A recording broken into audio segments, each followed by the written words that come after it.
Olá, seja muito bem-vindo ao canal 7 de Teologia, aqui é o pastor Sérgio Lenz e hoje, mais uma vez, vamos dar sequência ao nosso estudo no livro de Salmos. Então já pegue a sua Bíblia e vamos juntos acompanhar esse estudo maravilhoso. E antes de tudo, não esqueça, vai aí embaixo, dá o like, deixa aquele like esperto, faça o seu comentário. Aliás, compartilhe com alguém e não esqueça de dar uma olhadinha se você ainda está inscrito. Isso é importante para nós, tá bom? Então, roda a vinheta e vamos começar. Nessa jornada rumo à evolução, 7 de teologia, nosso coração em devoção, em devoção.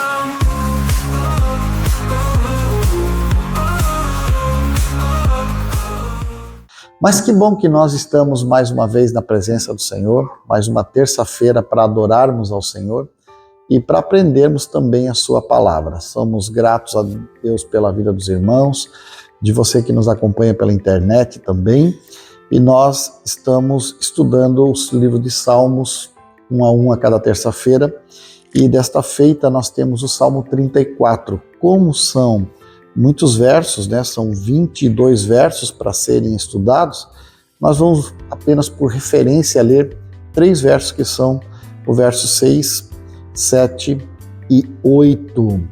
Salmo 34, verso 6 diz: clamou este aflito, e o Senhor o ouviu e livrou de todas as suas tribulações. O anjo do Senhor acampa-se ao redor dos que o temem e os livra. Ó, provai e vede que o Senhor é bom. Bem-aventurado o homem, a mulher, que nele se refugia. Amém? Bom, eu tenho como você também uma Bíblia já traduzida para a língua portuguesa, e as Bíblias de língua portuguesa, via de regra, elas trazem algum tipo de cabeçalho, de título, tentando explicar um pouco do que vamos encontrar nos Salmos. Na minha versão, traz como provai e vede que o Senhor é bom. Inclusive, traz uma explicação dizendo que é um salmo de Davi, quando ele se fingiu de amalucado ou de maluco na presença de Abimeleque, foi expulso e se foi. Na verdade, há uma correção a ser feita aqui, que Davi nunca foi expulso e nunca se fingiu de maluco na presença de Abimeleque.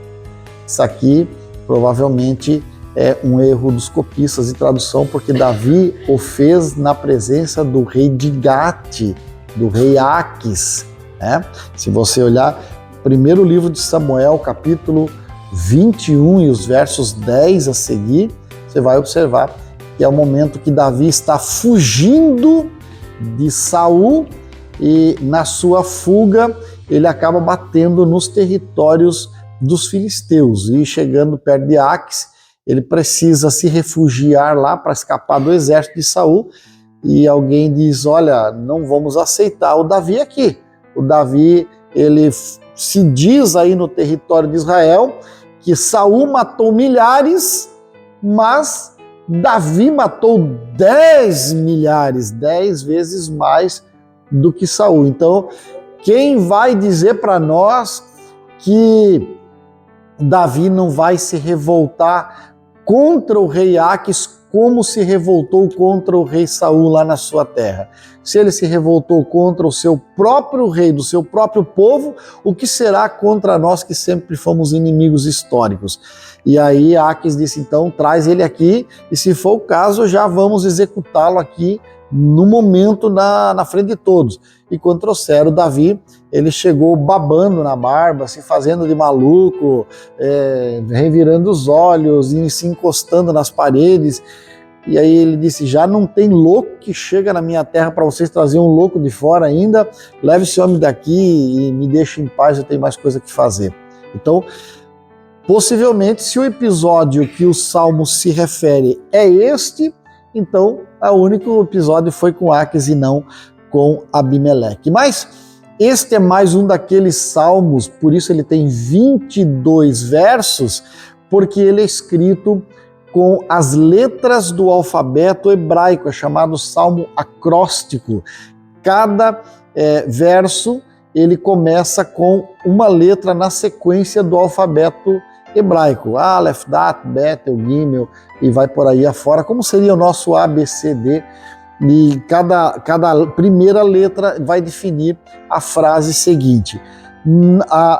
Essa é uma forma, um recurso didático para um povo que tinha pouco acesso à leitura e à escrita, então uma maneira de decorar os versos e guardá-los no coração, seguindo a ordem do alfabeto que se usava na época. Então, uma maneira de fazer com que se entenda o conhecimento. Mas, apesar do efeito e do estilo que o salmista usa aqui, não perde o brilho, não perde a beleza e não perde o ensino que nós vamos retirá-lo daqui. Eu até diria que melhor seria um título do tipo Deus no controle sempre, né? Afinal de contas, é o que nós vamos encontrar aqui.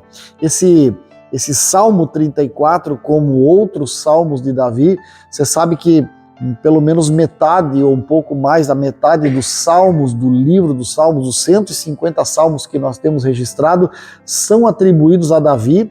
Considera-se isso um exagero, porque apesar de Davi ter sido o mavioso salmista de Israel, o grande poeta de Israel, mas atribuir metade de todo o inário somente a Davi é quase um exagero, sendo que Davi era um homem guerreiro e tinha outras campanhas para fazer além de ficar escrevendo poesia.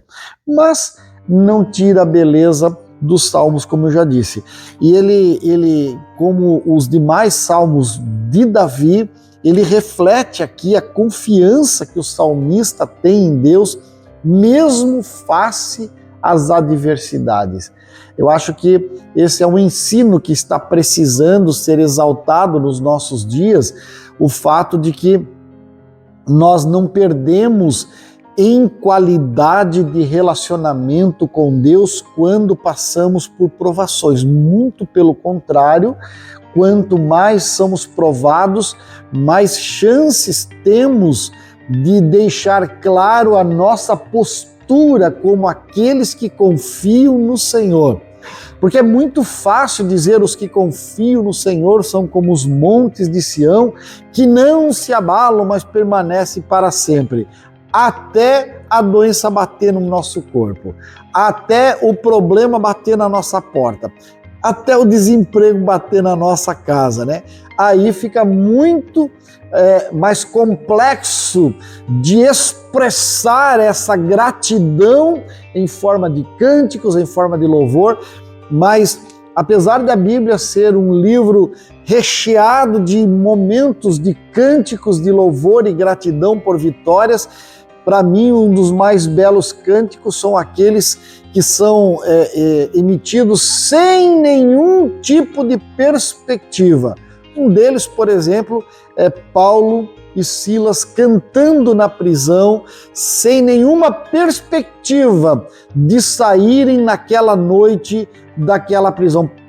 E como eu já disse, ao contrário disso, você tem mais a expectativa de morrer naquele tronco, todos sangrando, todo arrebentado, todo esticado, mas quando não há motivo para adorar, é que o crente verdadeiro expressa a sua gratidão e a sua confiança no Deus que pode tudo, mesmo que nós não venhamos a ver e ter perspectiva desse dia da vitória que está chegando, né?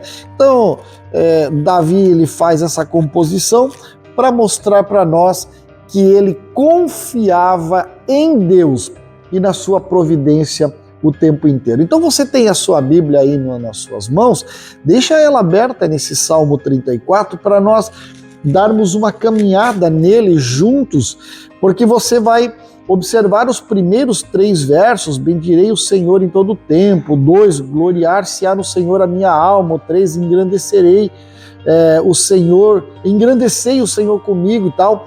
O que você vê em Davi? Sempre na introdutória das escritas de Davi, você tem louvor e gratidão. Ele começa no verso 1, declarando que vai louvar o Senhor continuamente, e esse é um compromisso pessoal e constante de adoração que Davi tinha, mesmo face às mais terríveis circunstâncias. E isso tem que ficar como uma lição para mim e para você. A nossa alma tem que amalgamar, tem que endurecer, tem que enrijecer neste propósito. Não importam as circunstâncias, eu adorarei ao Senhor o tempo inteiro. Aleluia! Quando eu faço isso, eu crio o que os atiradores de elite chamam de memória muscular.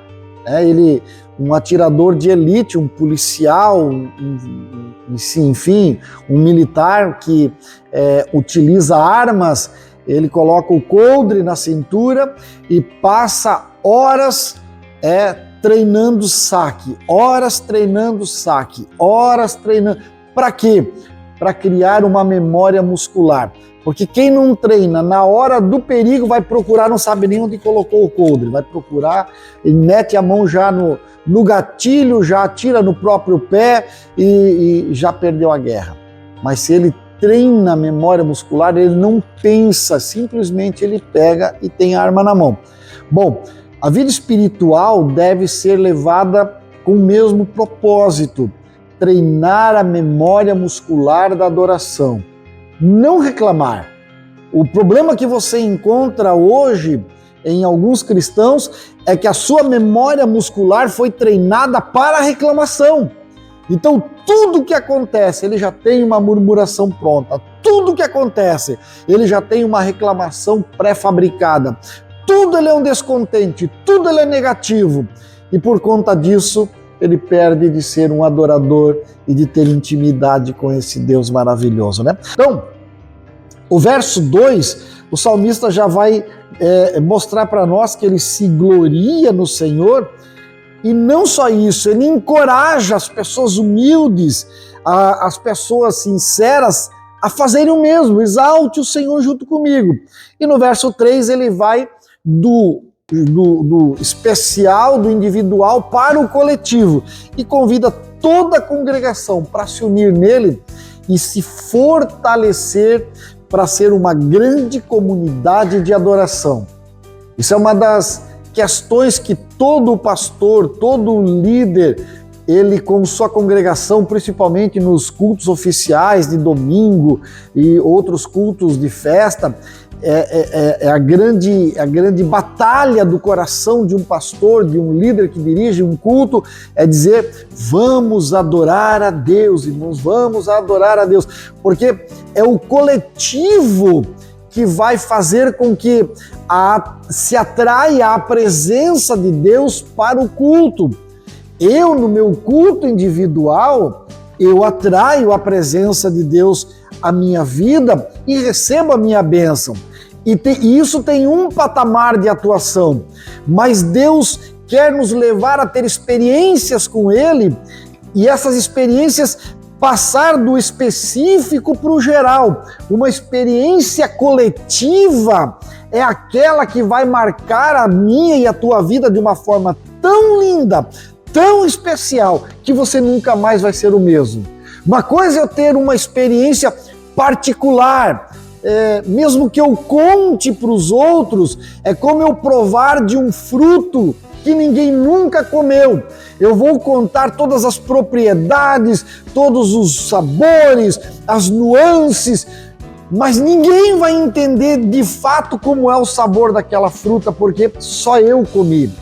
Mas quando ela é provada coletivamente, todos provam juntos, é algo que vai marcar uma geração inteira. E é isso que Davi está dizendo: engrandecei o Senhor comigo, e todos a uma lhe exaltemos o nome. Porque se juntos fizermos isso, nós teremos uma nova experiência e será marcante para a nossa geração. Glória a Deus, bendito é o Senhor. Bom, o que Davi ensina com esse primeiro bloco de informações para nós? Ele nos ensina que, claro, a adoração ela deve ser constante, ela deve estar condicionada não às circunstâncias, mas à nossa própria existência. Porque uma adoração condicionada à circunstância, ela vai existir só nas boas circunstâncias. Nas circunstâncias ruins, nós vamos esquecer. Mas se a adoração for um estilo de vida, não importam a circunstância, nós adoraremos ao Senhor o tempo inteiro. E este louvor coletivo, ele vai fortalecer a nossa fé, ele vai nos fazer uma comunidade de crentes que estão caminhando para o céu e ninguém muda esse rumo, essa direção. Então, fica aí um conselho para todos nós diante dessa palavra, que num mundo que está repleto de desafios, de incertezas, de problemas, o louvor constante, ele vai exercitar a nossa mente, a nossa alma, para que nós aprendamos a focar no eterno. Pastor, explica isso para mim, eu vou explicar para você de uma forma que você vai entender. Nós tivemos 2 anos atrás, 2 anos e meio atrás, uma grande comoção, e até hoje temos uma comoção nacional, porque tivemos muitos irmãos crentes, fiéis, sinceros, que foram à frente de quartéis realmente para orar, exercer a sua nacionalidade e tal, e que acabaram entrando num balaio de gato, e alguns estão presos até hoje, e tem toda uma história aí para ser discutida. Mas, meus irmãos, o que eu e você precisamos entender é que o verdadeiro cristão, o cristão que vai morar no céu, ele não foi chamado para focar os seus pensamentos e as suas palavras neste mundo. Sim, devemos exercer a nossa cidadania, devemos exercer o direito do voto, devemos, como dizia lá o ex-presidente, dentro das 4 linhas da Constituição, dentro da legalidade, bradar a justiça e o direito, porque isto é bíblico. Mas o crente não foi chamado para estar fazendo passeata, manifestação. Antes disso, se ele for para o joelho, se ele for para a adoração, e se ele for buscar o Senhor intensamente, o resultado, pelo menos para a sua alma, para a sua individualidade, será muito menos danoso. Porque ninguém vai entrar porta dentro de um templo e vai te pegar pelo pescoço e vai te levar para a cadeia porque você estava orando. Agora, se você estiver se posicionando politicamente à frente de qualquer lugar, pode ser que você incomode alguém e pode trazer um dano para você. Então, quando o cristão ele exerce, na verdade, uma prática constante, contínua, de focar o seu alvo no eterno, nas coisas celestiais, buscai primeiro as coisas que são de cima. As demais coisas, elas são acrescentadas. Você não precisa se preocupar em sair para protestar, para gritar, para brigar, para empunhar bandeira ou coisa parecida, porque a nossa bandeira é do céu, o nosso alvo é o céu, as mansões celestiais. É aquilo que deve reger a minha vontade para onde eu quero ir. Estou criticando quem o fez? Não. Estou criticando quem está sem saber o que fazer. porque algumas pessoas, olhando aquela circunstância, hoje estão perdendo a sua fé, dizendo: onde está Deus que deixou crentes fiéis que foram lá para orar pela nação, ficarem presos até hoje? Pois olha, deixa eu dizer para você, tudo é entre você e Deus. Se você, em vez de ir para lá, ficou orando, entre você e Deus, você está hoje livre para ir e vir e servir a Deus. Se por acaso alguém foi para lá fazer o seu protesto particular e tal e está preso, é entre ele e Deus. Deus está dando oportunidade para ele dar testemunho lá dentro da prisão. Paulo e Silas foram presos, outros tantos, o próprio Daniel foi preso e tantos foram presos, tantos cristãos ao longo da história no mundo foram presos. Aproveite para exercer a sua cidadania celestial onde você está. Mas eu ainda fico com Jesus, que Jesus disse: quando vocês chegarem no lugar, orai pela paz onde vocês estão. É muito melhor viver em paz, é muito melhor viver em constante adoração. Mas os versos 4 a 7, ele já vai mudar o tom. Ele vai dizer: busquei o Senhor, e ele me acolheu. No 5, contemplai e sereis iluminado. No 6, clamou esse aflito, ele ouviu. No 7, o anjo do Senhor se acampa, que são os versos que nós lemos. Veja, no verso 4, ele testemunha que ao buscar o Senhor, ele foi liberto dos seus problemas, dos seus temores. E isso mostra para nós que a oração ainda é a maior arma, com maior eficácia neste mundo e no mundo por vir. Então, se o crente quer se munir de uma arma poderosa para lutar contra inimigos, vai para a oração. Busquei ao Senhor e o Senhor me ouviu, porque o Senhor sempre ouve quem busca Ele em oração. Já o verso 5, ele lembra que quem olha para Deus nunca fica envergonhado, mas anda com a cabeça erguida, radiante, de alegria, porque o Senhor é a nossa bandeira. Aleluia! Eu vejo geralmente em final de campeonato de futebol ou de Copa do Mundo, nos sinaleiros da nossa cidade, as pessoas empunhando bandeiras e agitando bandeiras das praças e amarram bandeiras nos carros. A bandeira é um sinal de uma vida que está comemorando a alegria do momento. Bom, qual é a bandeira do crente? A bandeira do crente é o Senhor. O Senhor é a minha bandeira. Aleluia! Por onde eu passo, eu testifico dele empunhando essa bandeira maravilhosa. Aleluia! E no verso 6, Davi, então, ele vai relembrar a sua própria humildade, a sua necessidade, e ele fala como Deus o livrou da angústia. Porque sim, crente também fica angustiado, mas sim, a angústia, o choro, pode ser que dure só uma noite. A alegria virá pela manhã. Esta noite, ela pode durar semanas ou meses, pode durar muito tempo, mas um dia raia, porque se você andar em linha reta, o deserto tem fronteiras. Se você andar sempre reto, todo deserto acaba numa floresta ou num oceano. Então, não ande em círculo, porque Israel andou 40 anos em círculo e não saiu em lugar nenhum. Mas quando andaram reto, e com o Senhor os meus pés caminham reto, sem vacilar. Andando reto, você chega na fronteira aonde Deus está te esperando.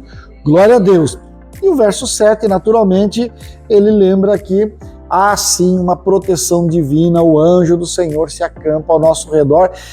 E ai de nós, se Deus não destacasse os seus anjos para cuidar de nós. O mundo espiritual está aí à nossa volta e Satanás tenta nos destruir, tenta nos tragar. Bom, qual é o ensinamento que este bloco traz para nós novamente? Ele nos ensina que Deus responde às orações daqueles que buscam com sinceridade. Porque uma oração fervorosa e uma vida de confiança em Deus certamente vai trazer a libertação do problema que o aflige, né? E se nós pararmos para pensar, esses momentos de medo, de angústia, de ansiedade que afligem o nosso coração em determinadas horas, eles precisam ser passados na radiografia da palavra. Porque um texto como esse, ele nos ensina que Deus tem paz e libertação, que Deus tem a solução para nós, que a confiança em Deus, em vez de se entregar ao desespero, vai ajudar-nos a superar os momentos de crise. A confiança em Deus vai fazer com que a nossa memória muscular seja exercitada, como eu disse outrora, para que nós não foquemos os nossos olhos nesta vida, esperando no homem, esperando naquilo que o homem chama de lei ou legalidade desta terra, mas espera na justiça que vem do céu. Esta não falha nunca, e no momento certo ela se aplica também a nós. Aleluia! Mas daí vem o terceiro bloco, que são os versos 8 a 10, né? Provai e vede que o Senhor é bom. 9, temei o Senhor, vós seus santos. 10, os leãozinhos sofrem necessidade, mas bem nenhum falta aos que temem o Senhor. Bom, Davi está contando a sua própria experiência para poder os seus ouvintes serem fortalecidos e serem, inclusive, discipulados no sentido de se regrarem a confiar no Senhor. Então, no verso 8, ele convida a provarem e verem que o Senhor é bom. E isso me chama a atenção para um fato muito especial. Nós temos uma fala que eu vou extrair do contexto agora, a fala de Jó para Deus. Eu vou extrair do contexto porque não é exatamente essa a ideia, mas tem um momento que Jó responde para Deus dizendo assim: eu te conhecia de ouvir falar, mas agora os meus olhos te veem. E o convite de Davi aqui, ele segue mais ou menos a mesma perspectiva. Você já foi criança, e como criança, como adolescente, você tinha perspectivas da vida e você fez perguntas aos seus pais, aos seus avós, às pessoas mais velhas: como funciona isso, como é aquilo, como é assim, como é assado. Você fez perguntas que você não tinha respostas ali, pois a nossa vida, mesmo a vida adulta, essa vida que eu e você vivemos hoje, ela também tem perguntas que nós não temos respostas. E eu, como pastor, muitas vezes sou interpelado e sou indagado pelas pessoas: pastor, tal circunstância, tal situação, como é que eu faço? O que vai acontecer se eu fizer isso e tal? E a minha vontade é dizer para você: bom, eu já tive a minha experiência nessa área, por isso eu sou pastor, inclusive, mas eu quero que você tenha a tua própria experiência. Vai lá, provai, vede que o Senhor é bom, porque senão nós ficamos como crianças dependendo dos nossos pais o tempo inteiro. Eu já falei aqui em outra oportunidade, com 3 ou 4 aninhos, a minha filha disse: pai, eu quero aprender a nadar. Nós estávamos diante de uma piscina no condomínio, eu disse: quer aprender a nadar? Quero, pai. Eu peguei ela e joguei para dentro da água, então nada. Se ficar assim, você vai tomar toda a água da piscina. Bate os pés, vai com as mãos e tal. Nada, vai, não, me ajuda. E vai. E foi até hoje, sabe nadar. Mas alguém vai dizer assim: não, pastor, mas que maldade você fez. Pergunta para ela se ela acha uma maldade. Hoje ela agradece porque eu ensinei ela a nadar. Porque senão ia ficar sempre: ai, tadinha, não fica na beiradinha da piscina, ai, não vai no fundo, ai, cuidado. E seria um adulto frustrado que não sabe nadar. Quantos adultos que nós temos aí que não sabe nadar, que não sabe andar de bicicleta, que não sabe dirigir, né? E pode dizer para mim, ser sincero, você é frustrado porque você não sabe nadar. Porque se o mundo de repente derreter as geleiras aí, virar tudo em água, você vai precisar saber nadar para voltar para casa, né? Bom, não é isso. Mas o que o Salmo aqui no verso 9 quer dizer que os que temem ao Senhor, Davi diz que nada lhes falta. Na verdade, não é que nada lhes falta. Ele está deixando claro para nós que uma vida suprida pela presença de Deus é tudo o que precisamos.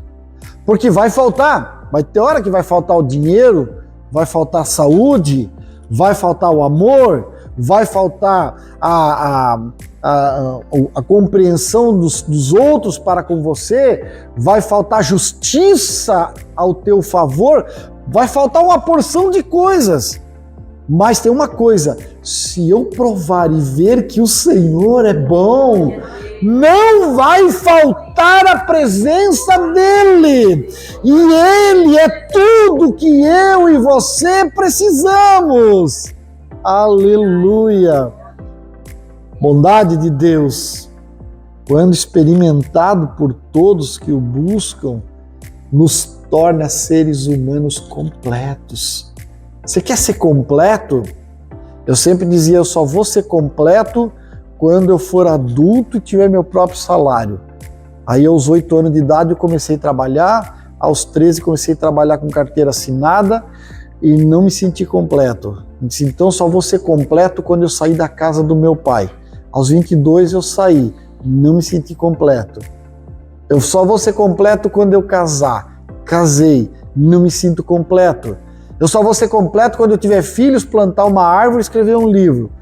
Casei, tive filhos, plantei muitas árvores e escrevi alguns livros e não me sentia completo. Sabe onde eu fui completar a minha alma?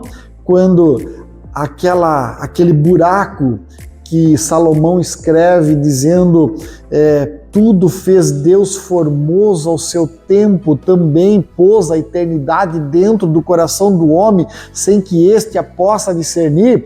Eternidade é característica exclusiva de Deus. Só Deus é eterno, então Ele pôs um buraco do tamanho de Deus no meu coração. Eu nunca vou ser completo sem Deus, mas quando eu entrego o meu caminho ao Senhor, aleluia, o meu coração é preenchido e eu sou completo, perfeito e cheio do sentido da vida verdadeira, porque os meus olhos estão fitos nos céus das mansões celestiais. Grande mal do nosso tempo não é falta de fé, meu irmão. Pelo contrário, nós temos fé demais. Tem tanta fé nesse mundo, tem fé sobrando, que tem gente colocando fé numa imagem de barro, de ouro, de gesso, numa aparição que dá lá numa sujeira da janela, num homem, num animal, num quadrúpede. Tem gente botando fé até em governo. Só que tem uma coisa, nós precisamos entender que não é a questão da fé, é a satisfação do prazer duradouro de confiar que o Senhor é suficiente para o momento em que for necessário. Aleluia! O homem moderno está buscando satisfação em muita coisa. E eu disse, o grande problema desse mundo não é a falta de fé, o grande problema desse mundo é colocar os seus olhos para buscar satisfação nas coisas desse mundo. Não é errado você ter uma casa, um bom carro, uma conta de poupança para ter lá um respaldo para o dia da calamidade. Não é errado você levantar cedo e trabalhar pesado. Não é errado, não, senhores. Não é errado você querer vestir uma roupa de marca. Não é errado você querer fazer uma viagem, fazer um turismo. Não é errado estas coisas. Errado é quando estas coisas dominam o teu coração e tiram os teus olhos do foco da eternidade. Aí começa a ser problema. E este é o problema da nossa geração. tirando os olhos da eternidade para focar aqui no material. Vou dizer para você, algumas vezes, não muitas, poucas vezes, já me questionaram dizendo, por que lá no templo da sua igreja você não coloca poltronas estofadas? Por que você não troca lá e põe gesso, não põe caixas de som ativas de 25 mil reais? Por que você não põe ar-condicionado inverter? Por que você não faz isso? Por que você não serve cafezinho e água no culto? Por que isso, por que aquilo?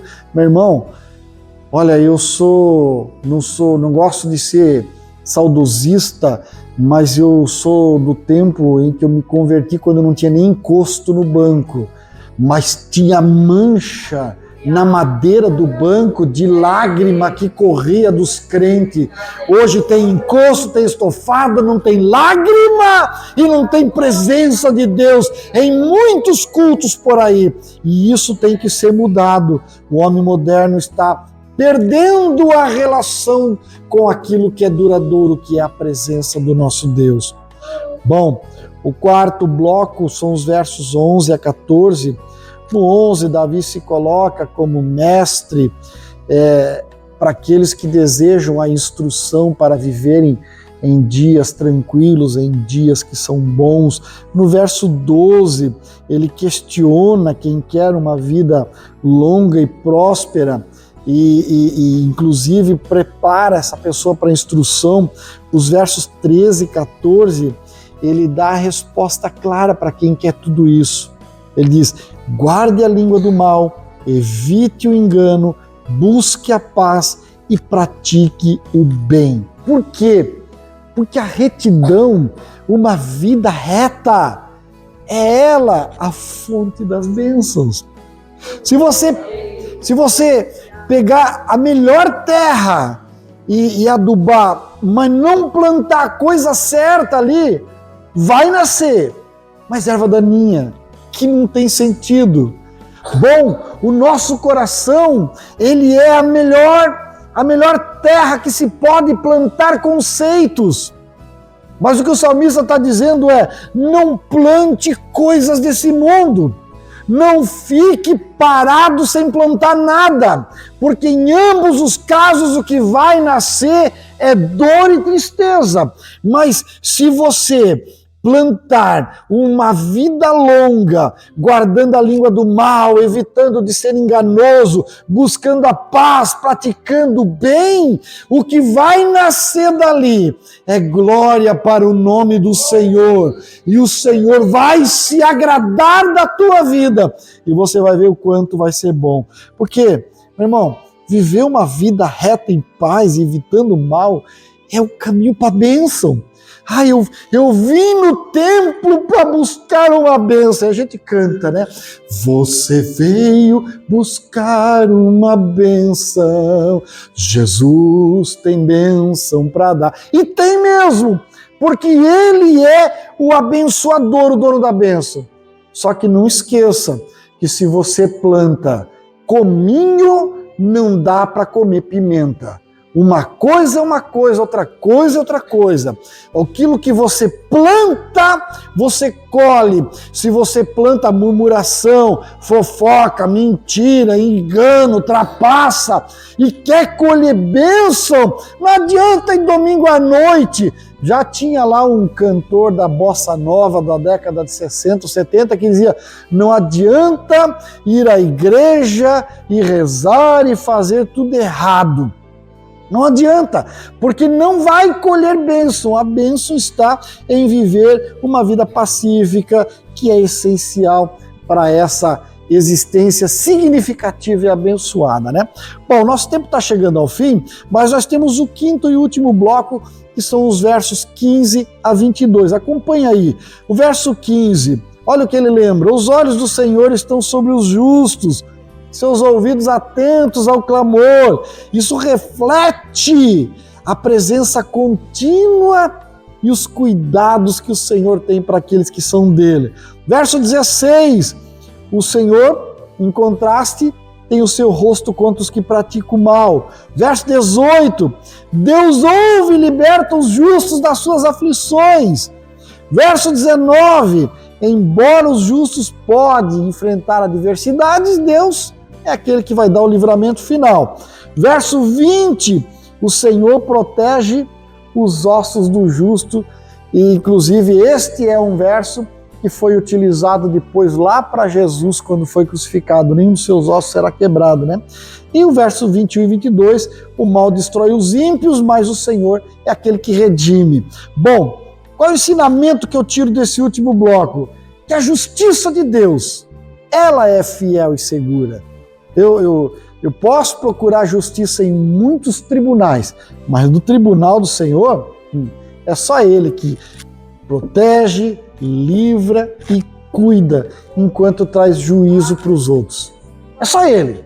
Proteger, livrar e cuidar, os tribunais só emitem lá um veredito segundo a ótica de um juiz que às vezes também é corrupto.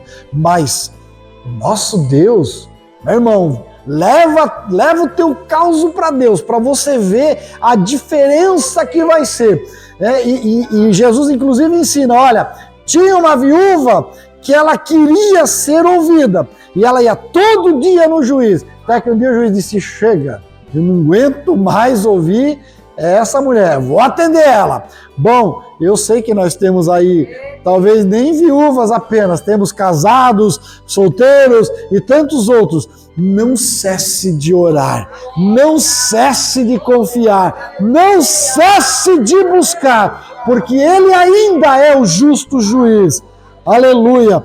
Esse mundo, a sua marca é a injustiça, a sua marca é a opressão, mas o nosso Deus, a sua marca é a justiça e o livramento, porque é Ele que traz o consolo em meio a tanta tragédia que nós vivemos, né? Bom, qual é a mensagem central desse salmo finalmente?